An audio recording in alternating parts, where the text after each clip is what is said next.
Qancha uzatilsa o'shancha yaxshi. O'shancha yerda chuvalchanglardan immunitetini tiklashga. Mana shu joyda yer ostida qatig'i bor desam, ishonasizlarmi? Hozirlar to'liq ko'rsatib Okay, let's go. Olavering.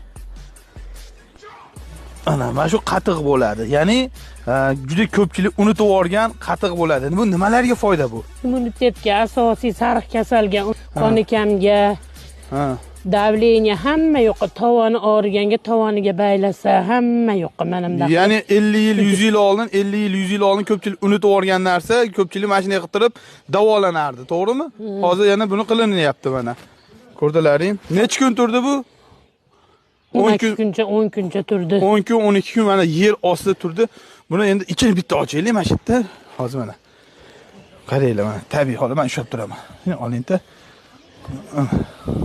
İçiga tushib qolmasin undaqalar salpa. Tushadi berib. Mayli, sekin, shoshilmang. Bu ko'p qavatli tush. Yer oling.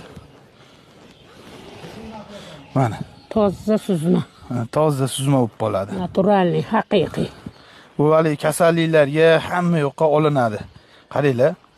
Ko'pchilik, ya'ni o'sha 50 yil, 100 yil oldin ko'pchilik unutib olgan narsa mana yer ostidagi mashina qilib. Bunga nima faqat suzmani qilinadi. Mana qavatini ko'pgina qilsa bo'ladi. 4 qavat ekan. Toza turish uchun ko'proq qavat. Eng kami necha kun turish kerak? Eng kami 10 kun. 10 kun. Siz uni 12 kunlarda ochyapsiz. 12 kunlarda. Qancha uzatilsa o'shancha yaxshi. O'shancha yerda chuvalchanglardan immunitetini tiklashga. Foydasi bo'ladi. Gap yo'q. Tabiiy holatda kim agar mana shunaqa dorilar o'zi qilmoqchi bo'lsa, oddiy holatda shunga ham qiyin joyi yo'q. Kim bilardi shuni? Kommentariyada yozib qoldiringlar va tanishlarga jo'natib qo'yinglar. Shu kasal tanishlaring bo'lsa, jo'natib qo'ysalar yaxshi bo'ladi. Mana tabiiy holatda. Qancha uzatilsa o'shancha yaxshi. O'shancha yerda chuvalchanglardan immunitetini tiklashga. Mana shu joyda yer ostida qatig'i bor desam, ishonasizlarmi? Hozirlar to'liq ko'rsatib. Okay, let's go. Olavering. Mana shu qatiq bo'ladi. Ya'ni juda ko'pchilik unutib olgan qatiq bo'ladi. Bu nimalarga foyda bu? Immunitetga, asosiy sariq kasalga, qoni kamga, davleniya hamma yo'qqa, tovoni og'riganga tovoniga baylasa, hamma yo'qqa menimda. Ya'ni 50 yil, 100 yil oldin, 50 yil, 100 yil oldin ko'pchilik unutib olgan narsa, ko'pchilik mashina qilib davolanardi, to'g'rimi? Hozir yana buni qilinyapti mana. Ko'rdilaring? Necha kun turdi bu?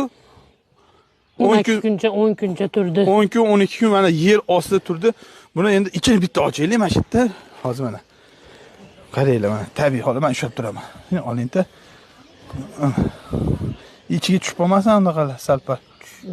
Tushadi berib. Mayli, sekin, shoshilmang. Bu ko'p qavatli tush. Yer oling. Mana. Toza suzma. Toza suzma bo'lib qoladi. Naturalniy, haqiqiy. Bu hali kasalliklarga hamma yoqqa olinadi. Qaranglar. Ko'pchilik, ya'ni o'sha 50 yil, 100 yil oldin ko'pchilik unutib olgan narsa mana yer ostidagi mashina qilib. Bunga nima faqat suzmani qilinadi. Mana qavatini ko'pgina qilsa bo'ladi. 4 qavat ekan. Toza turish uchun ko'proq qavat. Eng kami necha kun turish kerak? Eng kami 10 kun. 10 kun. Siz uni 12 kunlarda ochyapsiz. 12 kunlarda. Qancha uzatilsa o'shancha yaxshi. O'shancha yerda chuvalchanglardan immunitetini tiklashga. Foydasi bo'ladi. Gap yo'q. Tabiiy holatda kim agar mana shunaqa dorilar o'zi qilmoqchi bo'lsa, oddiy holatda shunga ham qiyin joyi yo'q. Kim bilardi shuni? Kommentariyada yozib qoldiringlar va tanishlarga jo'natib qo'yinglar. Shu kasal tanishlaring bo'lsa, jo'natib qo'ysalar yaxshi bo'ladi. Mana tabiiy holatda.